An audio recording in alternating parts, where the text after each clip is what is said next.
Okay, there we go. So if you could, in the chat box, could you just, there we go. So people have started. If you could just identify your name and your organization, and as we work through the time today, which we do have an hour and a half in case we need to utilize the full hour and a half, we can do that. But this will be to the place in the chat box to let folks know, to let us know when you have a question, and then we can unmute you in order to ask that and get some additional information. Great, so I'm seeing all the folks. Thanks so much for entering that in that chat box. You guys can see who else is on the call this morning. Okay, great. So I just want to start off the day today to clarify, because we've made some changes. So we're going to clarify just the difference of what you can expect today on the call versus sort of previous calls that we've had. We're going to provide some opportunity for question and answers on process mapping in case anyone has had questions or want clarifying questions about what that deliverable needs to be. But we want to spend most of the time talking about outcome measurement and the deliverable that we'll be asking teams to do around sort of reviewing your past data and taking a look at that. And then finally, we want to just cover some logistics around what's coming up and how can we move faster. So we've heard this question about, well, what if we think we can get through these deliverables more quickly than the schedule, the sort of timeline that was laid out. So I want to share information about that, and we'll be sharing the slide deck that teams will be asked to submit. So we'll get to that towards the end. So just for some sort of framing for today, what you can expect and what you can't. So previously we had two different calls that really were meant to combine sort of in your pod structure, combined on the phone, sort of real-time coaching with the content of the next deliverable. And what we found with those calls is even with the small pods of maybe 3 or 4 teams on a call, it was a lot to cover. And in order for coaches to really feel connected to teams and for them to feel like they were giving the best coaching advice around the quality improvement project, they said we need more than maybe 15 or 20 minutes with teams on the call. So coaches instead have been reaching out offline, but note too that we really want to make sure teams feel the ownership of reaching out to their coach. So coaches have been trying to reach out, but it's really up to our teams to access the coaches when you need support and would like some additional coaching and advice around your deliverables. So today we're really focusing more on the content of the next deliverable. We have some coaches on the phone, so they might chime in, and coaches feel free to let me know if you want to chime in. But really we don't have specific time for them to give advice. We do have time, and we want to make sure that these calls are focused on sort of the questions that your coaches may not always have perfect answers to. So if you have questions around the collaborative, around sort of logistics or a timeline, or questions about, I don't know, your team structure, this is the place, because Lucy and I will typically always be on this call. So this is the place to ask those questions. So again, this is going to feel a little bit more webinar just because we have such a large group on. So we have about 30 folks on the call, but feel free to give us a heads up in the chat box as you have questions. And whenever we have question periods, I will pause and unmute folks. So feel free to chime in then as well. So I know that this slide deck was not, I will own this, the slide deck was not shared out earlier, so I'm not sure if teams do or if the folks on the call have any questions around process map and as you've gotten into looking and questioning your process map. But I do have a pause point right now in case people do have any questions about that deliverable. We're asking for a copy to be sent in just to the CPC Learning Collaborative at UWGC email by the end of the week. It doesn't have to be perfect. We're just trying to keep track of where teams are. So I will pause for a minute and open up the lines in case people do have any questions or would like to share an aha moment or a key learning that maybe you've had as you've worked through this. But we could also come back to this at the end. So I'm going to go ahead and open it up and see if we have any questions. But if we don't, we can always move on.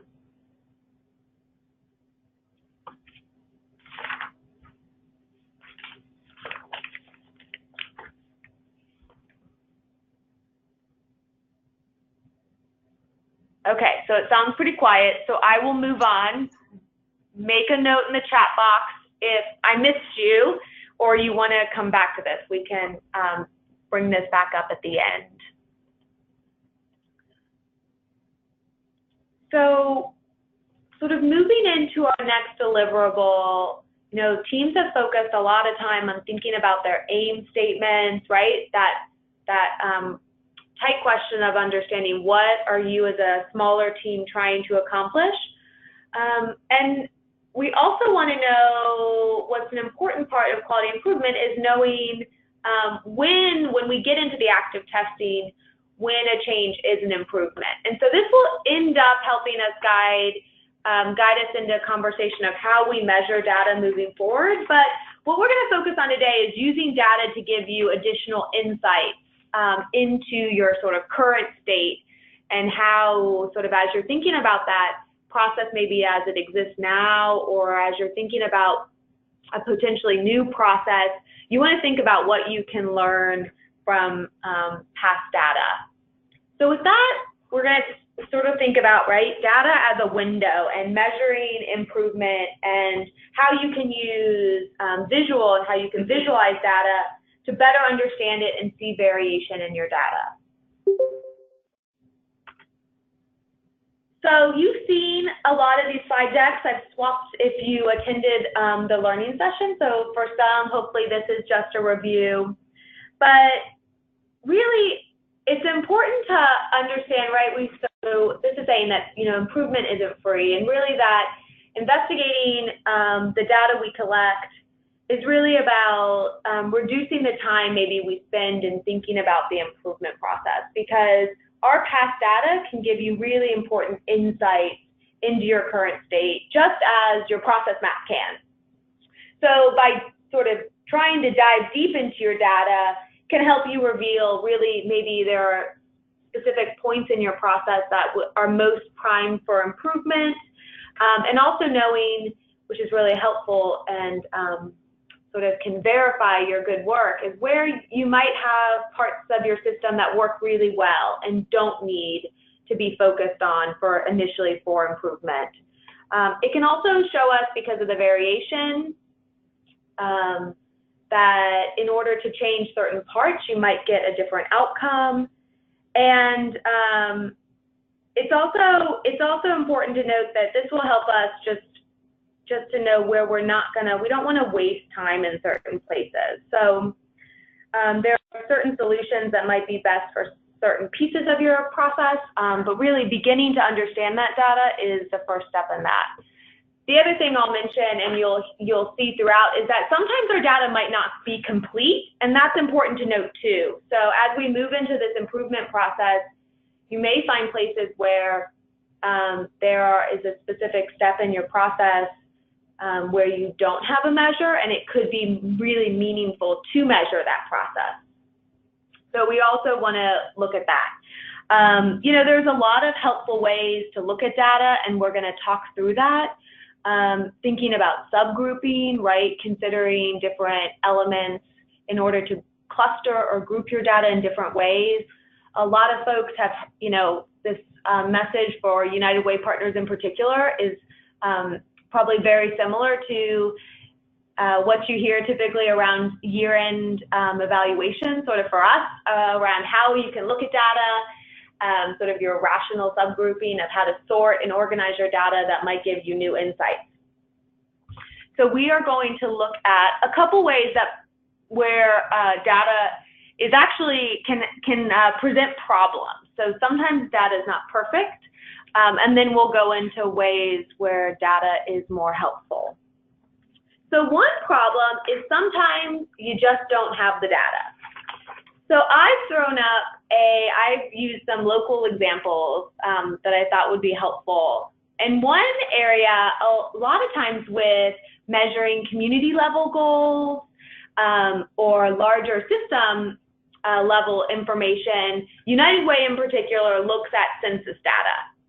And if anyone has dived deep into census data, it's not always very complete. It looks complete, but in some ways, because there are estimates made, or there might not be enough people in a zip code, and based on those estimates or a likely variation, they're not helpful. So what we often see is just looking into, right, so you can see her on the screen, it's looking at poverty in Dearborn County, Indiana, which is a smaller county. And you can see that they have a percent of people in poverty, but there's a small question mark next to it, or exclamation mark, excuse me. And so that's really saying to you that this is an estimate.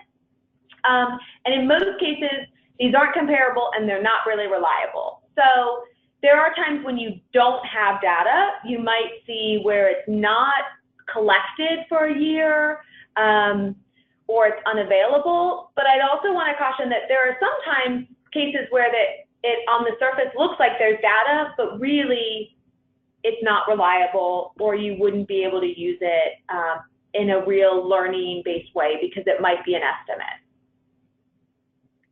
So that's problem number one, is really not having the data. The other problem that can present is if you have aggregate data only.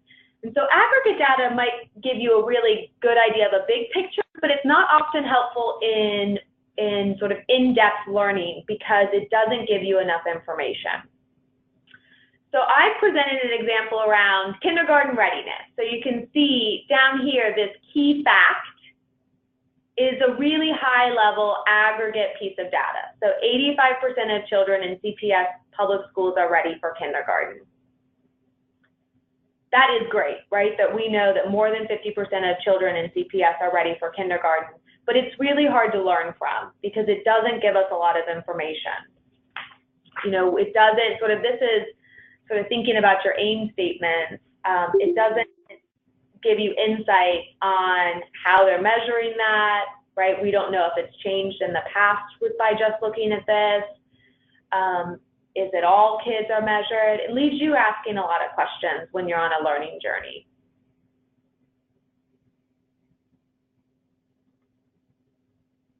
So another problem is tabular data. And this is a problem not like the others. Oftentimes it's actually very complete, but it's hard to find things. So if you were to look at, this is in-depth information around stats around associates, folks that have received an associate's level degree. And you can see it's across different counties, and you have a sort of US look, and then our MSA, and then you have county breakdown. And then you have by some subgroups here. So again, this is an example of that rational subgrouping where we look at male, female, and then some racial subgrouping and ethnicity subgrouping. But it would be hard to say who's doing the best at a quick glance. So on this, you'd have to really look and really examine the data to understand who might be achieving associate levels at a higher percentage, right? And who's maybe is not receiving a lot of associate's degrees. So it's not that it's incomplete, it's that it's hard to learn from in an easy, sort of quick manner. The The next problem is that sometimes how data is displayed can be really tricky too, because it can be, again, hard. It might be complete. It might have a lot of information there, but if it's hard to see it, it doesn't help. So you can see here, I pulled, again, this is at associate's degree or higher. It's percentages. It's the same breakdowns across a couple counties or different areas, including city of Cincinnati. And you can see, again, at a quick glance, it's hard to see what counties might have higher rates of people of these subgroups with associate's level degrees. Yeah, so Lucy's over here going, what is this graph? It looks like flags. It looks like all these little flags. I will say this is typically would be my plug for why pie graphs aren't very helpful. So I don't know if anyone sat through data dashboard trainings. Human eyes, we have a really hard time oftentimes looking at the little slivers of graphs, and unless it's a very, maybe one or two comparisons that are really clear, like much smaller piece of the pie versus a big portion of the pie, it's hard for us to visually know which slice of the pie is smaller. But graphs like this can be difficult too, because it's not organized in a way that helps you see variation easily. So those are some of the ways that, makes data hard to use for learning, or maybe hard to quickly analyze or see those variations. But there are ways that you can show data that's really helpful. So we'll go into some of the more useful ways to look at data. And this first one, you can see right off the bat, it's really easy because it is organized in a way that shows, this is college math completion rates by school. So we saw this in our first learning session. So you can see that, and you could probably guess if you could zoom in and see exactly which school this is, who's doing the best. And so instead of thinking about that past graph or chart that showed all of the different colors in different areas, right? This is organized it based on that completion rate. So highest completion down to the lowest. So we can learn a lot from that. So as we're talking through our quality improvement journey, and over the next couple weeks, your coaches, QI coaches, will be available to assist with these as you start looking at your data. We're going to talk about some key tools and give some examples about each of these. So one of the key tools is going to be a run chart, and this is really going to help us understand stability and predictability of a system over time, and also help teams, which is really important, be able to see the change when it's occurring in the system. And as we get into testing new ways of working, we're going to be using these as a driver to statistically understand, hopefully we'll get to causation, but at least initially probably correlation of when we change something in our system, does it result in an improvement? So run charts, again, we'll see an example, but it'll show stability of the system over time and sort of natural variation of our systems. A Pareto diagram is another key tool, and this is an ordered bar chart, and it categorizes data to allow teams to detect when a category is occurring most frequently. And because of that, it's going to show us where's the leverage point for action. So it's that 80-20 rule, if folks are familiar with that. So we'll see an example of this. Can be really simple. These can be maybe the causes, the frequency of a barrier for a client, or other sort of, things that may be getting in the way of a client. So we're going to look at an example of that. Another is a histogram, which allows teams to see the distribution of data in continuous measures. So we'll show an example of that. And then the last tool that teams may begin to explore are scatter plots, which are really showing the strength of a relationship between variables. So this is the idea: can some of these can two different variables, do they have some correlation or relationship between those two? So Chris just chimed in, Chris McGill, who's one of our coaches, just chimed in that he loves these tools. And I'm going to put him on the spot for a second and just see if he'd want to add any comments about which he has found most meaningful or useful in the quality improvement process. Wow, you are putting me on the spot. Can you hear me? I am putting you on the spot, yep. All right. If on this list, I would say Pareto diagram, absolutely. The 80-20 rule, right? So most of the challenges are probably just a handful of things that are causing most of the issues. So if you can figure out what and zero in those vital few things and separate them from the trivial many, then you're doing well. Great, thanks. So we're going to see an example of this. I'll give a personal story too about a Pareto chart because to Chris's point, it's really frustrating when you end up focusing on something that happens to be maybe occur very infrequently in your system, and while you might be missing something that's more meaningful.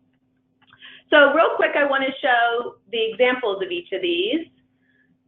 This next slide is going to show an example of a run chart. And so this again, right, is showing either stability or perhaps change in your system over a period of time. And I thought it'd be helpful to show an example that is made up but based off of some testing that teams have been doing initially we're using the 1 to 5 self-sufficiency matrix. But you could see that this could be applied similarly to tracking for teams that are interested in seeing change in a ROMA scale, maybe the total score, or in this case, it's broken out by different domains, how you might track the change in the domain over time.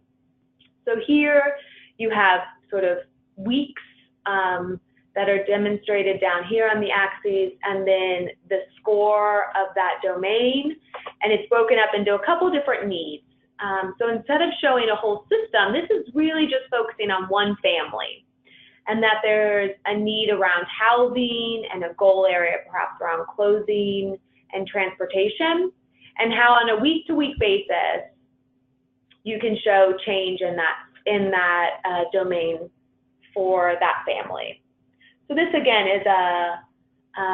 is just an example. And I anticipate that we might have some teams that will be tracking family progress in a similar manner. So here you could say, right, easy off the back, and we'll learn some rules around run charts in the future.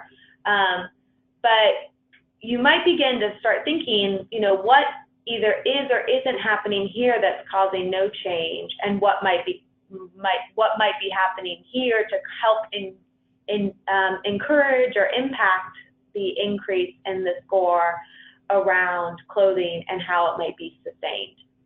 So this is a way to organize data that's really going to give us a lot of insight in what our teams are doing and how our systems operate, especially as a collaborative too. So on the collaborative level, beyond just what teams are doing individually, we'll be creating run charts to better understand the variation across our whole collaborative, especially in looking at scores of families to understand, is there variation in the system based on maybe who different teams are serving or geographically where they might be working, for us to give new insights into sort of the system as a whole. So these are going to be really important tools. So to Chris's sort of what he mentioned of the Pareto chart, this is an example of this. So again, this is going back to an example around absences, for those at the first learning session, we talked about, Brandon shared an example of working around how, around kindergarten and getting kids to school, and issues of why they weren't. And the theory that the team initially had was transportation. They really felt deeply that transportation was the issue. And as they began to learn more about their system, They were able to chart what the frequency of different reasons was. And so you can see really easily that no breakfast or lunch occurred quite often when they dug into the system, into the data. And so you can see, to Chris's point, it wouldn't be really that meaningful to begin to tackle things like feeling unsafe when going to school, transportation, or truancy, because in the long run, the impact of interventions that might improve those are only going to change the system a little bit, while you could have a huge impact trying to resolve the issue around no breakfast or lunch. So it helps you focus in on where your actions are going to really have the high leverage, right? Like where in your system you're going to focus your improvement around to get a bigger result. So moving on, we're going to show a histogram. So this again is continuous measures. And so in this example, you can see again, I was trying to pull an example that was related to just the Arizona self-sufficiency matrix. But you can see that on both axes, we have a continuous measure. This is days, so this is the length of stay for families in a certain program. And this was their measurement on the Arizona matrix. So some were actually combined over here and looked at together in one subgrouping. So ideally, you'd have these parsed out each on their own. But you can see, right, and how it's organized, that in this case, they're showing some relationship between the fact that folks that stayed in the program longer ended up achieving stable housing.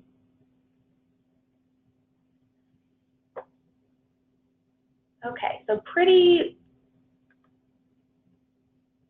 and then the last example again is that scatter plot. So this is comparing two subgroups, two different variables that in this case probably believed to be closely related to one another. So in some cases, this could help you that it's not worth sort of understanding, is it worth measuring both?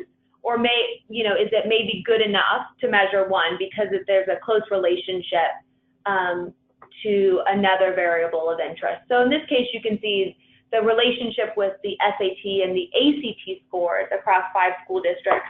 Basically, what you want to look for is if they're more closely, sort of the scatter plot looks tighter, they have a closer relationship than if it was very spread out. It would be hard to say that there was a relationship between the two. So this is helpful. Again, in some cases, it might be helpful for teams to understand if it's worth gathering multiple measures, or if it might be good enough to learn from one. So I'm going to leave questions till the very, very end. So this is just a refresh. Again, this last section was a refresh on beginning to look at your own measurements, past, right, historical data that you may have, and understanding how you might look at it in ways that could give more insight to your improvement, sort of the aim that you're focusing on and your improvement processes moving forward. But then it's also okay to realize that you may come across some of the problems, and that's okay, but that's just another way to identify that and make note that you may have issues because your data is only in the aggregate, perhaps, or that you don't collect the data enough to be able to analyze it. And that's okay too. It's just getting into looking at your data in different ways. So just a quick reminder where we are with key deliverables is right now teams have been or are starting this week working on your process maps. We're asking for a draft at the end of this week. And then teams will be able to, if you haven't already, but we'll provide sort of after process maps time to take a look at your measurement and analyze your outcomes and maybe process measures that you have.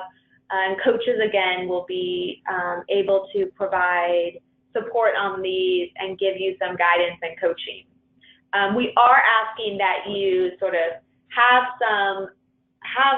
completed some analysis by October 27th. And similarly, it'll be just turn in sort of what those measures were and maybe an example of how you looked at that data to give you insights. So as many folks have been asking, we've had some questions from the collaborative standpoint of, we're turning these things in. How do you know when we're done with all of these deliverables? We really think we could move a little bit faster. How could we do that? What does that look like? So for the next probably 15 or 20 minutes, I'm going to review the slide deck. That'll be sort of your final deliverable for teams, and we're going to be calling that your team charter slide deck. And then I will, after we just briefly go through that all and give you a preview of it, which it'll be posted to the CPC website in the next day or so, we'll open it up for just broad questions. So we'll have plenty of time to ask questions overall around process mapping, any questions about today's sort of review of some of the ways to sort your data, and these slide decks.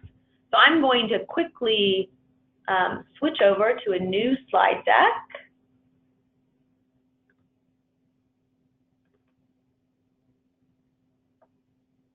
And review this.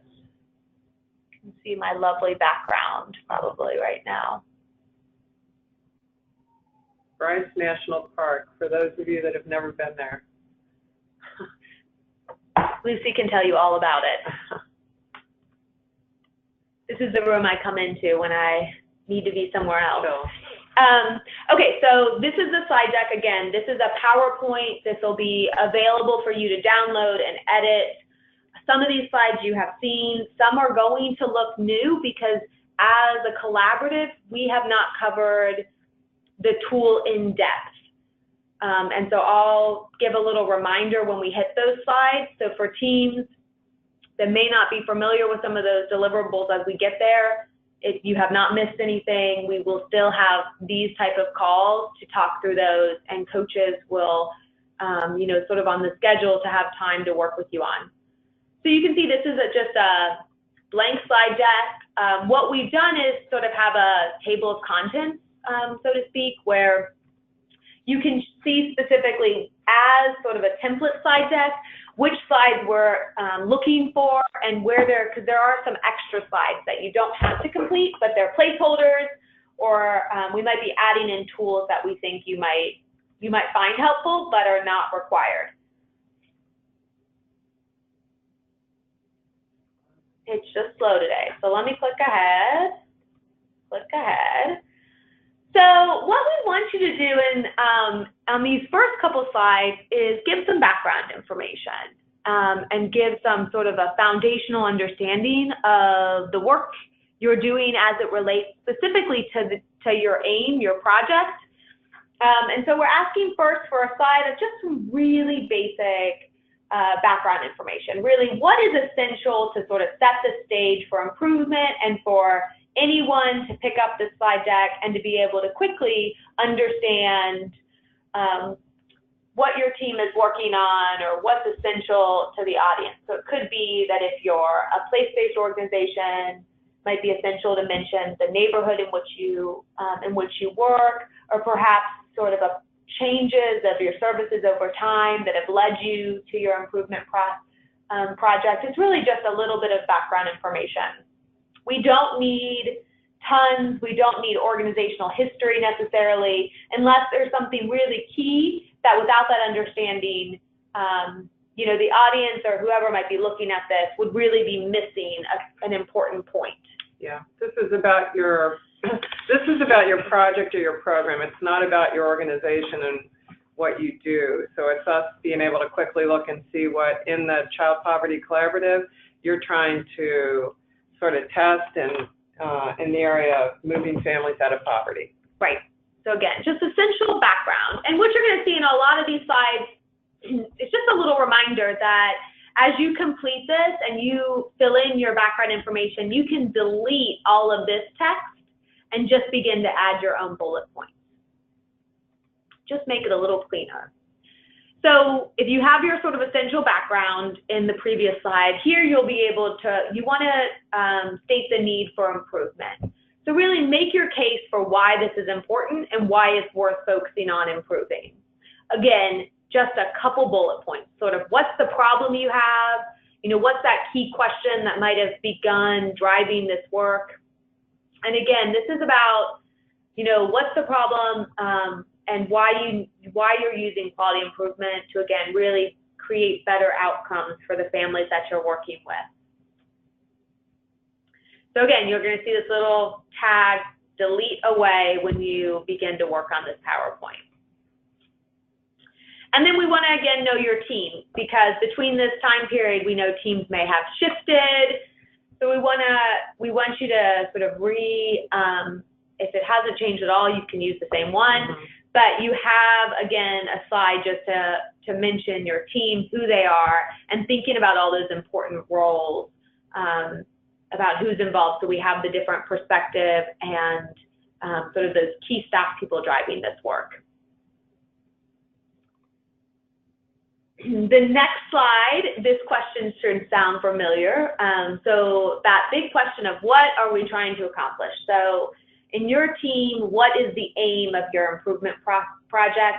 Again, we know these have likely changed, so this is your space to really put in that aim statement, and make sure we've all heard this a couple of times now, make sure you have those key components of an aim statement. What's that outcome? How do you expect it to change? When do you expect it to change by? So this will initially be your 6-month goal, so that shorter term. Teams, if you've thought about that longer term, that 18-month goal, not required, but if you have it, you could put that down as well.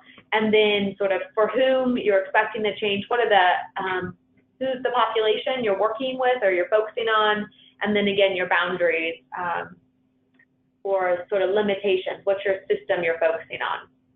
So again, you could just take out all this as other text and just put in your aim statement. So for folks who have started on process mapping, again, we have a slide for you to put in your process map or process map. Some might have more than one.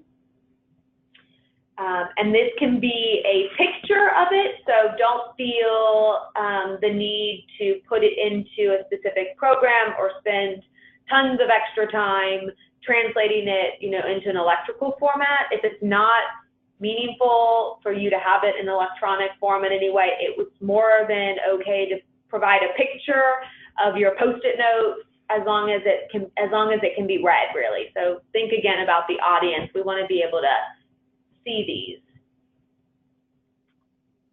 And then it's also important that, we've shared questions in past slide decks about, key questions to ask to help you analyze those process maps. So we want to be able to see that as well, that you've taken some time to really dive into the process and looked at the length of time, where there might be failures, where there's opportunities for improvement, thinking about, are there too many steps? Is it too complicated? What's the experience perhaps of the user? So you may have observations just from, either observing or performing in these processes. So share these in some way. So you can either annotate your process map by, making notes specifically on what you previewed, or you can just use a chart like this and list that reflection or observation. And perhaps it might even lead to a specific implication. So an opportunity for change.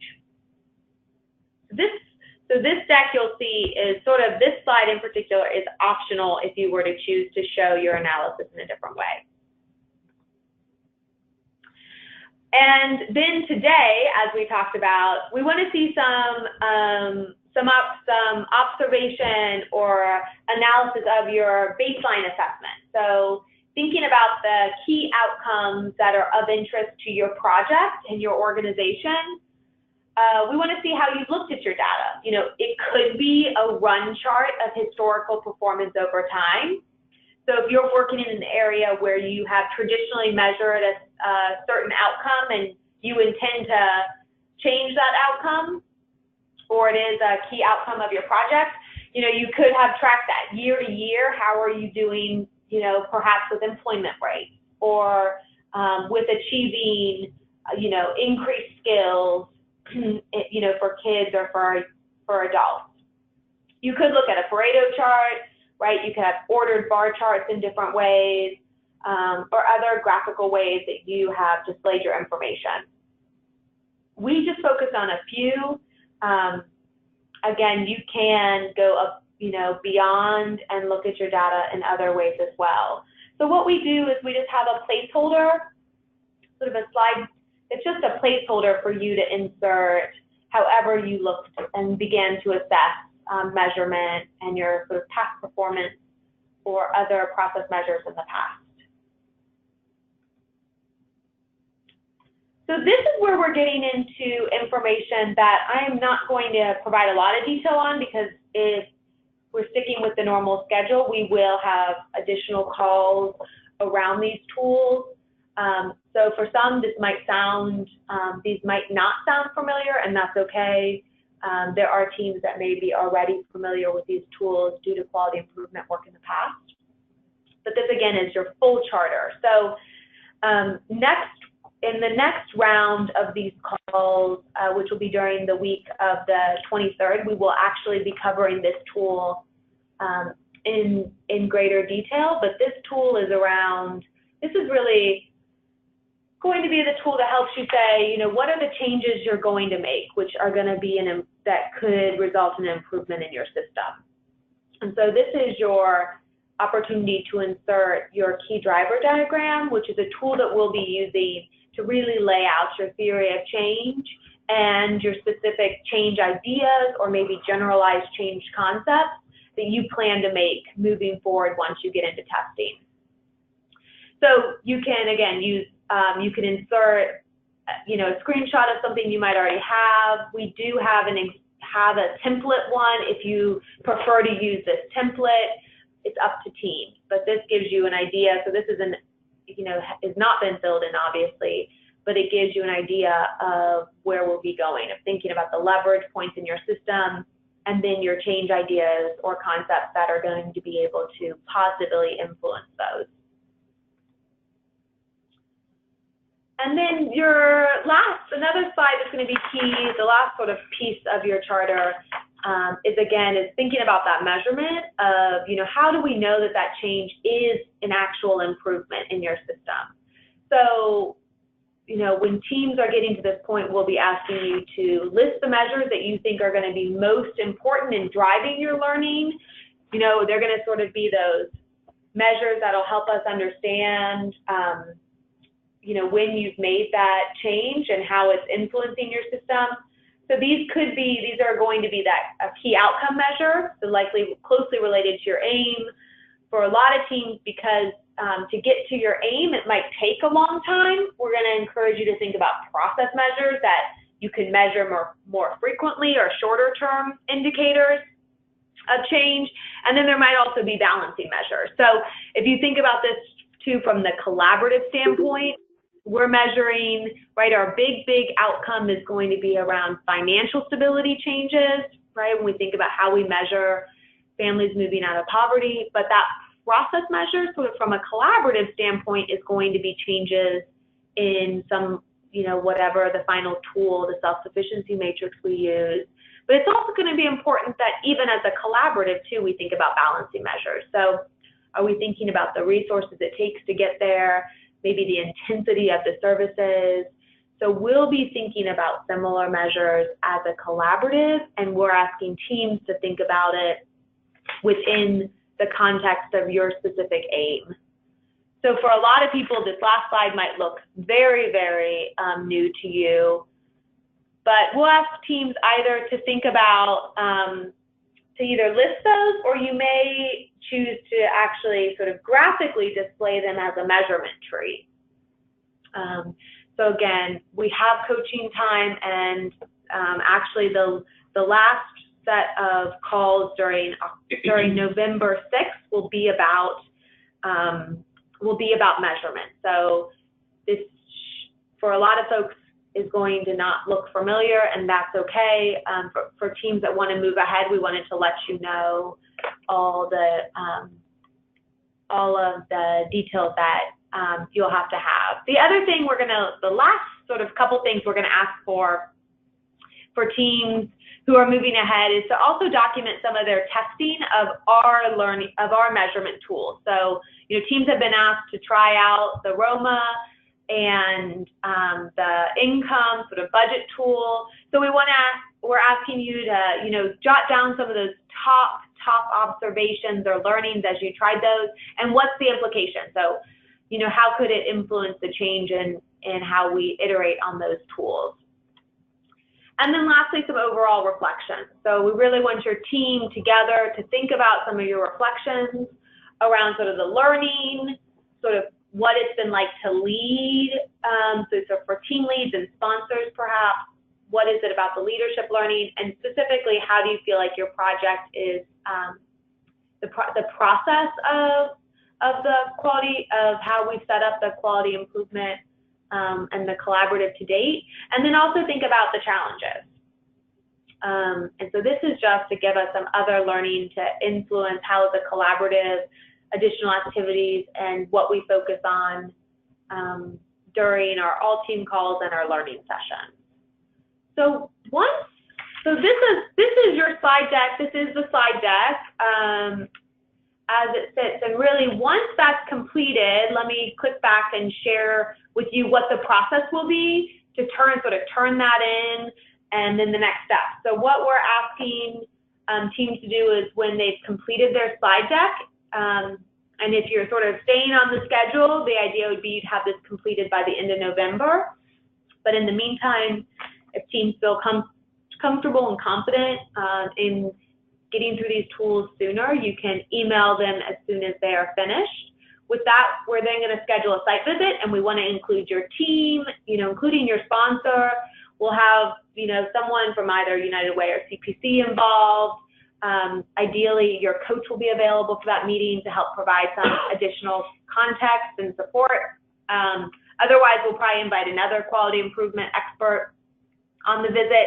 And that site visit is really going to be there to focus on sort of just gain some better understanding of your whole project to date. Look at your aim and your theory of change. Get an idea of where you want to begin testing. And again, think about that rubric we showed a few calls ago. But thinking about that rubric and sort of where your confidence level is and where your staff are, what scale is right to begin testing. And then we'll also get to thinking about and getting specific on the resources that you need to begin this testing and have the testing up until, we're sort of thinking longer term now. We're thinking through what we've called the 18-month period, but it's really through February of 2019.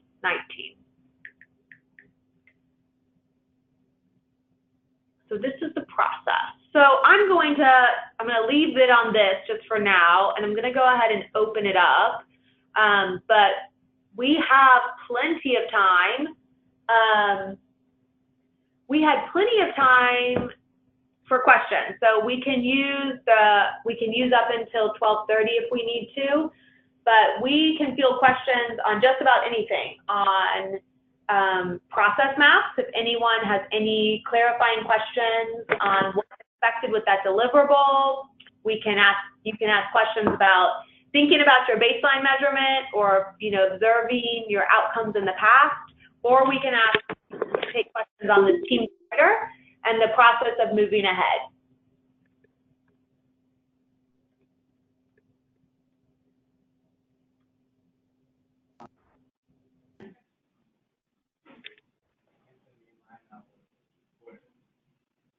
Or maybe everyone's just so excited that they gain a half an hour of their life back.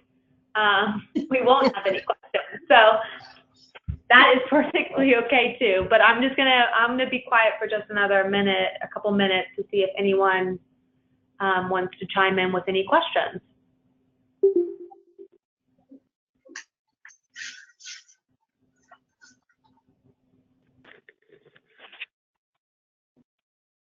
Or are you all hungry because it's going on lunch? It's also noon.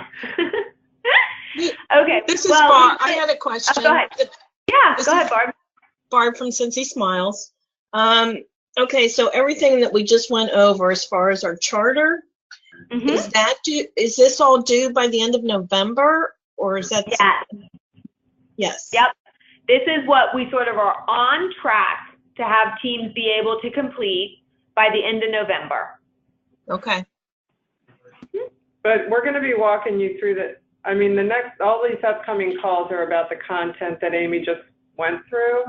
So, Okay. you know, if you see all the stuff about the tools for measurement, the measurements, the key drivers, et cetera, the family of measures, that will be covered every other week, and then at the end of that week we'll have the deliverable. So like last week we covered process maps, it's due the end of this week.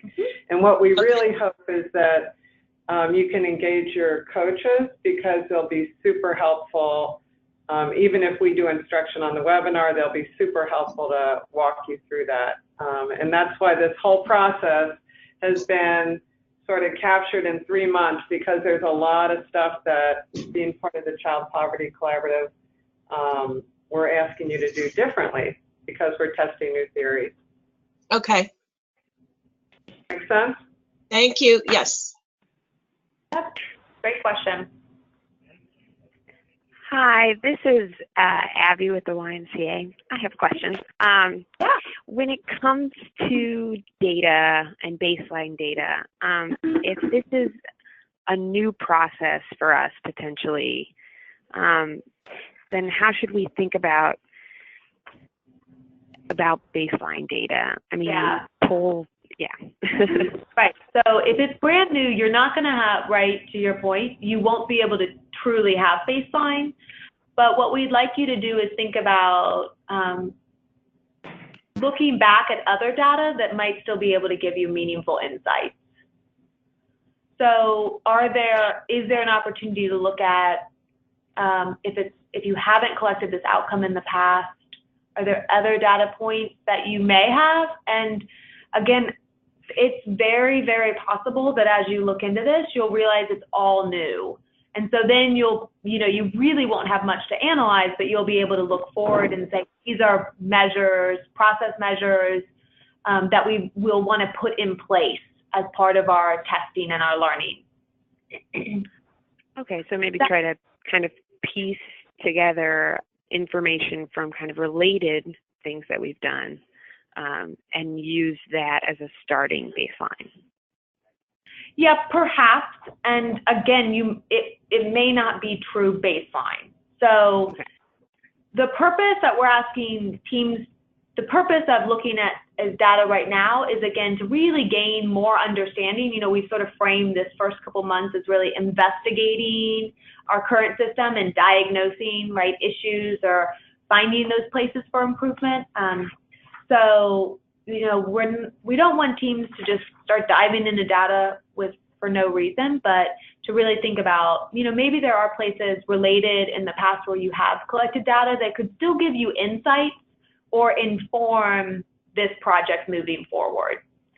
And so I do, like I said, I do anticipate that in a lot of places we'll realize that we're missing data. And so this is a good place where coaches are going to be able to give a lot of guidance on just even thinking through with you how you might want to look at past data, and if there's a lot of misses, just how we want to be really smart in moving forward with your project. Okay.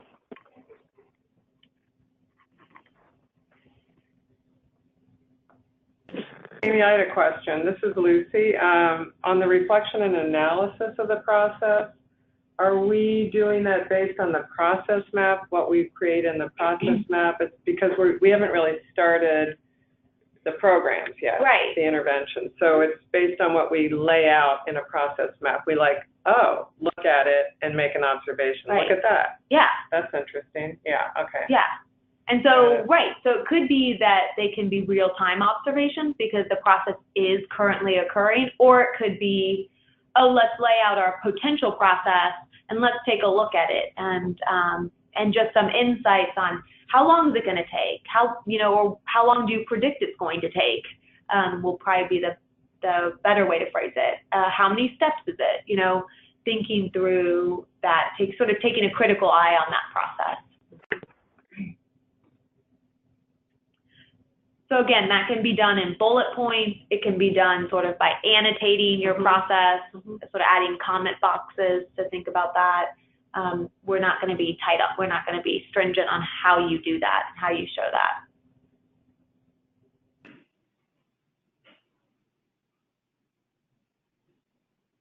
So, and also I'll put another question, and I'm on your side of the aisle on this one, you guys. So with the charters, when they're due at the end of November, it's my understanding that if you get it done earlier, if you just heard all this and you're like, I'm good, I can do all this right now, you let us know and we will schedule a site visit and look at what you submit. However, for most of you, I think end of November, you should be thinking about delivering all these to us, and everybody, is my understanding, will have a site visit with your QI coach, possibly another coach, and probably Amy or I, just to make sure we're ready to go forward. So, and I'm guessing, you know, we created this, we're kind of creating some of this as we move along. I'm guessing that most of those visits will happen in the beginning of December. Yep, I think that's because yeah. We're probably not going to kick off the next 15 months until January. Yeah. So just to put that in your timeline. Right. Or in your head or whatever. So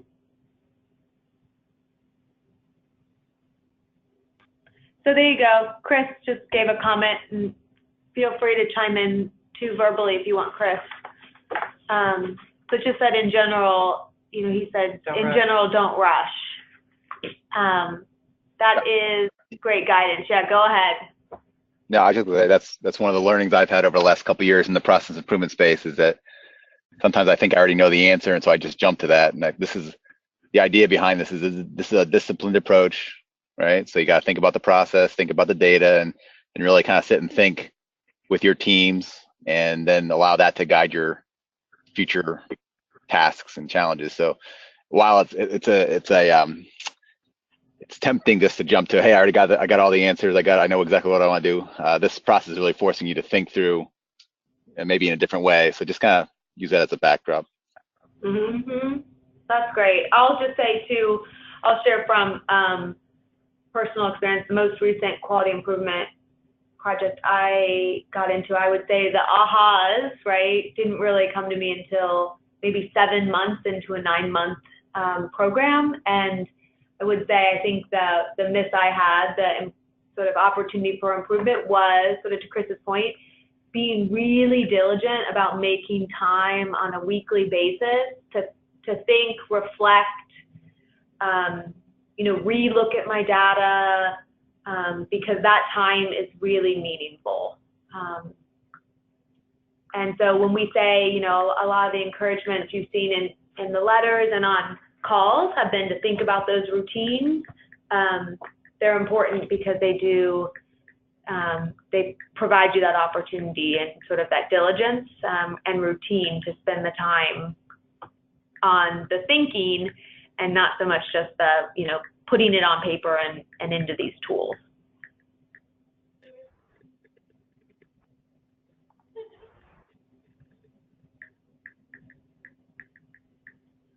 Okay, so sounds good. So it looks like we don't have any other questions.